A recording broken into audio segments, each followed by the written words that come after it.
தமிழ் கடவுளான முருகன். முருகனுடைய முதல் படை வீடு திருப்பரங்குன்றம்.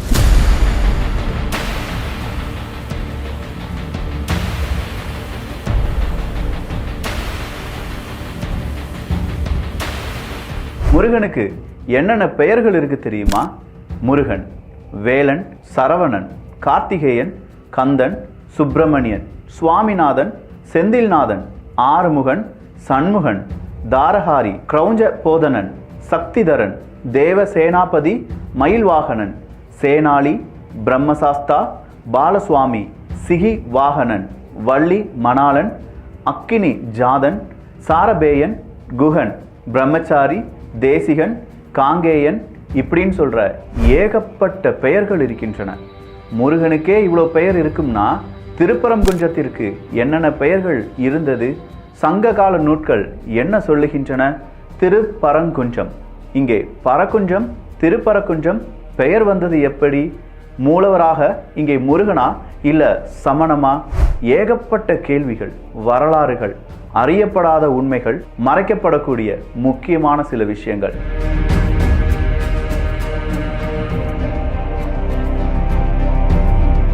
எல்லாத்தையுமே இந்த ஒரு பாகத்தில் பார்க்க போகிறோம். அன்பு தமிழஞ்சங்களுக்கு தமிழ் பொக்கிஷத்தின் வணக்கங்கள்.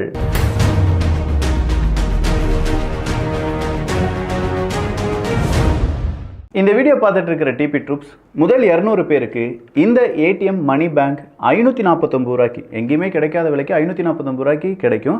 அதுக்கான லிங்க் கீழே டிஸ்கிரிப்ஷனில் இருக்குது. இதுக்கான கம்ப்ளீட் வீடியோ இந்த வீடியோனுடைய எண்டில் இருக்குது, பார்த்துக்கோங்க. முருகனுடைய பெயர்களை பார்த்தோம். திருப்பரங்குன்றத்தினுடைய பெயரை பார்த்துடலாமா?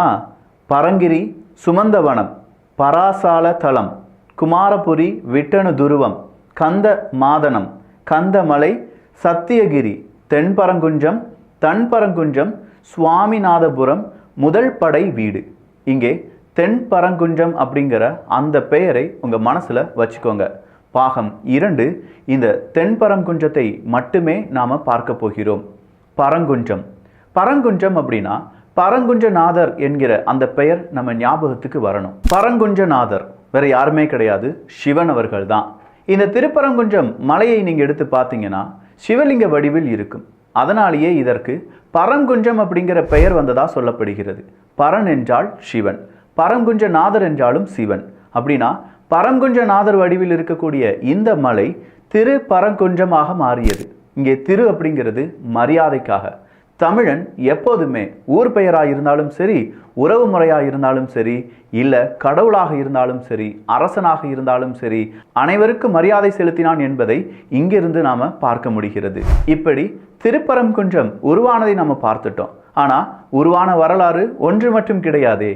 தென்பரங்குன்றம் அப்படிங்கிற வரலாறும் இதனுடைய நீட்சியாக இருக்கிறது. அதற்கெல்லாம் முன்னாடி முருகனுக்கு மொத்தம் 6 படை வீடுகள் அப்படின்னு சொல்கிறாங்களே. 6 படை வீடுகள்னா என்ன?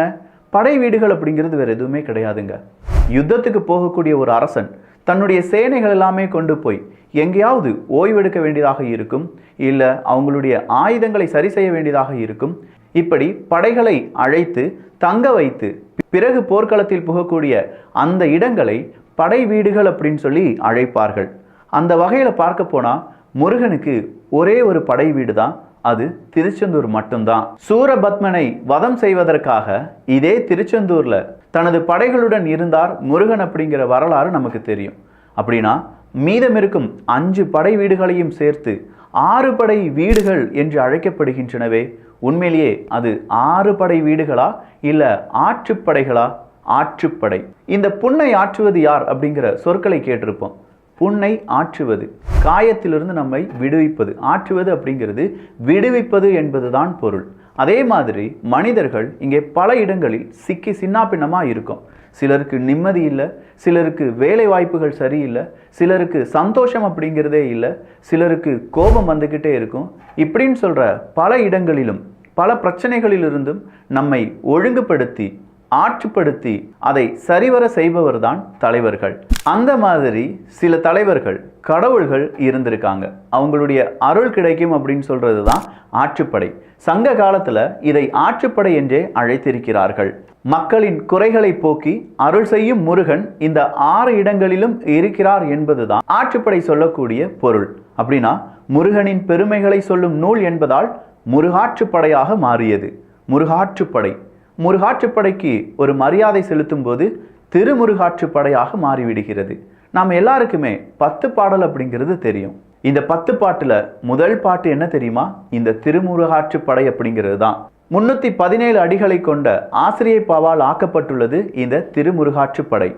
ஆற்றுப்படுத்துதல் என்னும் சொல் வழிப்படுத்துதல் என்று பொருள்படும் என்பதும் குறிப்பிடத்தக்கது. ஸோ அலைந்து திரிந்த மனிதர்களை, இல்ல மனது நிம்மதியில்லாமல் அலைந்து திரிந்த மனிதர்களை ஆற்றுப்படுத்துதல் வழிப்படுத்துதல் செய்வதுதான் முருகனுடைய வேலையாக இருந்தது என்பது பலருடைய கருத்து. இங்க இருக்கக்கூடிய விஷயங்களை பாருங்களேன். முன்ன சங்க காலத்துல ஏகப்பட்ட பிரச்சனைகள் இருந்திருக்கும், யுத்தம் இருந்திருக்கும், வறட்சி இருந்திருக்கும், பெரிய அளவுல மக்கள் சண்டை போட்டுட்டு இருந்திருப்பாங்க.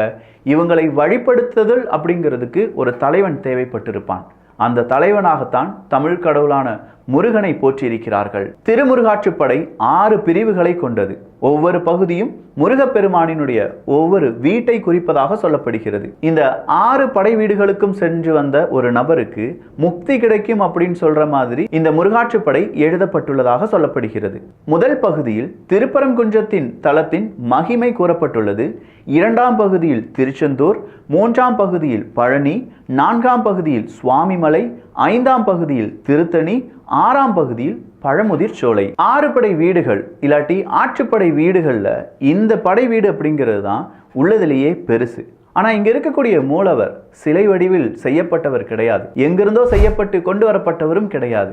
இங்க இருக்கக்கூடிய மூலவர் பாறைகளாலேயே உருவாக்கப்பட்டவர்.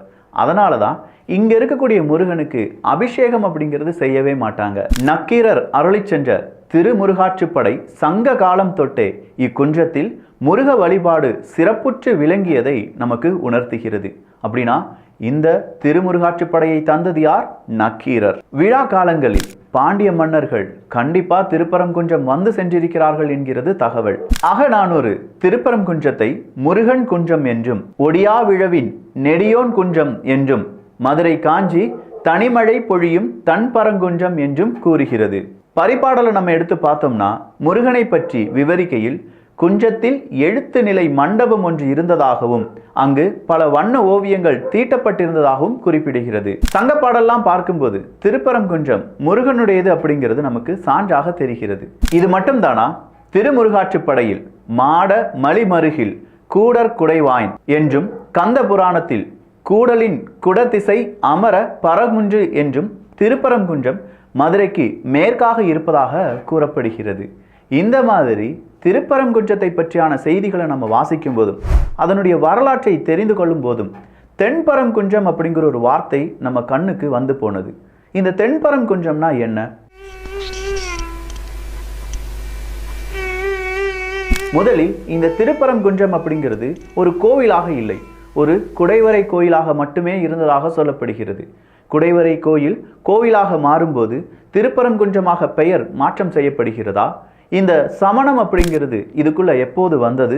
பாண்டிய மன்னர்கள் முதல் சங்ககால இலக்கியம் வரை திருப்பரங்குன்றத்தை பாடி சென்ற பின்பும் இப்போதும் திருப்பரங்குன்றத்தை பற்றியான அரசியலும் மத பிரச்சனைகளும் வருவதற்கான காரணங்கள் என்ன? இப்ப நமக்கு திருப்பரங்குன்றத்தின் பல பெயர்கள் தெரியும், அதே மாதிரி வேலவனின் பல பெயர்களும் தெரியும். ஆனா இதே முருகனுடைய 6 படை வீடுகள்ல மீதமிருக்கும் படை வீடுகளுடைய உண்மை பெயர் தெரியுமா? திருப்பரங்குன்றத்திற்கு நான் சொன்ன மாதிரி தென்பரங்குன்றம் அப்படிங்கிற பெயரும் இருந்திருக்கு, இன்னும் சில பெயர்களும் இருந்திருக்கின்றன. அதே நேரத்துல திருச்சீரலைவாய் என்றுதான் திருச்செந்தூர் அழைக்கப்பட்டிருக்கிறது. திரு வாவினன்குடி என்றுதான் பழனி அழைக்கப்பட்டிருக்கிறது. திருவேரகம் சுவாமிமலை அழைக்கப்பட்ட பெயர், குன்று தோரடல் அப்படிங்கிறது திருத்தணி அழைக்கப்பட்ட பெயர், பழமுதிர் சோலை பழமுதிர் சோலையாகவே அழைக்கப்பட்டு வந்திருக்கிறது. இதோடு மட்டும் முடியல நம்முடைய வரலாறை தேடும் நம்முடைய பணி. இன்னும் ஏகப்பட்ட விஷயங்கள் இருக்கின்றன. சங்க காலம் முதல் இந்த காலம் வரை இந்த திருப்பரங்குன்றத்தினுடைய அடுத்தடுத்த நிகழ்வுகள், திருப்பரங்குன்றம் மட்டும் இல்லாமல் அறுபடை வீடுகளுடைய ஆச்சரியங்கள் இப்படின்னு சொல்லி ஏகப்பட்ட விஷயத்த நம்மால் சொல்ல முடியும். ஆனால் கேட்பதற்கு நீங்கள் தயாராக இருக்கணுமே. உண்மையிலேயே உங்களுக்கு இது இன்ட்ரெஸ்டடாக இருந்தது என்றால் கீழே கருத்துக்களாக பதிவு பண்ணுங்க. 1000க்கும் அதிகமான கருத்துக்கள் வந்துவிட்டது என்றால் நிச்சயமாக அடுத்தடுத்த காணொளிகளில் இன்னும் மெய் சிலிர்க்க வைக்கக்கூடிய விவரங்களை இங்கே தருகிறேன். நல்லதை பகிர்ந்து நல்ல சமுதாயத்தை உருவாக்குவோம். நன்றி, வணக்கம். நம்ம வீட்டு குழந்தைக்கு சேவிங்ஸை பற்றி கற்றுக் கொடுக்கணும். அதுவும் நம்ம பார்த்த உண்டியல் மாதிரிலாம் கிடையாதுங்க. இப்போ நம்ம குழந்தைகள் எல்லாருமே டிஜிட்டல் உண்டியல் தான். இதில் பணத்தை உள்ளே விட்டோம்னா சுருட்டி உள்ளே இழுத்துக்கிடும். பாஸ்வேர்டு, டிஜிட்டல் பாஸ்வேர்டு போட்டு ப்ரொடெக்ட் பண்ணிக்கலாம். பாஸ்வேர்டை சேஞ்ச் பண்ணிக்கலாம். மியூசிக் அப்படிங்கிறது இருக்கும். டோட்டலாக ரொம்ப செக்யூரான நல்ல குவாலிட்டின்னு இருக்கக்கூடிய இந்த ஏடிஎம் மணி பேங்க் அப்படிங்கிறத 549 ரூபாய்க்கு ஃபர்ஸ்ட் 200 கஸ்டமர்ஸ் வாங்கலாம். ஏன்னா இதுக்கு அடுத்த வெர்ஷன் எல்லாமே இதை விட 100 ரூபா 200 ரூபா கூட போகுது. அதனால தான் இந்த விலைக்கு இதை நம்ம கொடுக்க போகிறோம். இது மட்டும் இல்லைங்க, இதே மாதிரி ஏகப்பட்ட ப்ராடக்ட், குவாலிட்டியான ப்ராடக்ட் ரொம்ப கம்மி விலையில் கிட்ஸ் பெஸ்டியில் கிடைக்கும். அதை நீங்கள் பார்த்துக்கோங்க. யாருக்காவது கம்ப்ளைண்ட் ஏதாவது இருக்குது, எனக்கு இன்னும் ஆர்டர் வரல விக்கி, எனக்கு சரியாக ரெஸ்பாண்ட் பண்ணலை, இல்லை குவாலிட்டி சரியில்லை, இப்படி எந்த கம்ப்ளைண்ட்டாக இருந்தாலும் உங்களுடைய ஆர்டர் ஐடி கேபியில் ஸ்டார்ட் பண்ணும். கிட்டத்தட்ட 20,000 ஆர்டர்ஸ் நம்ம சர்வ் பண்ணியிருக்கோம். அந்த கேபியில் ஸ்டார்ட் பண்ணுற ஆர்டர் ஐடி போடுங்க. அந்த ஆர்டருக்கு என்ன பிரச்சனை இருக்குது அப்படிங்கிறத நானே இன்னைக்கு பார்த்து சார்ட் அவுட் பண்ணிடுறேன். ஸோ இந்த மணி பேங்க் வேணும்னா லிங்க் கீழே இருக்குது. இதை விட கொஞ்சம் அட்வான்ஸ்டான மாடர்னான ஏடிஎம் இருக்குது. அதுவும் கிட்ஸ் பெஸ்டில் போய் பார்த்துக்கோங்க.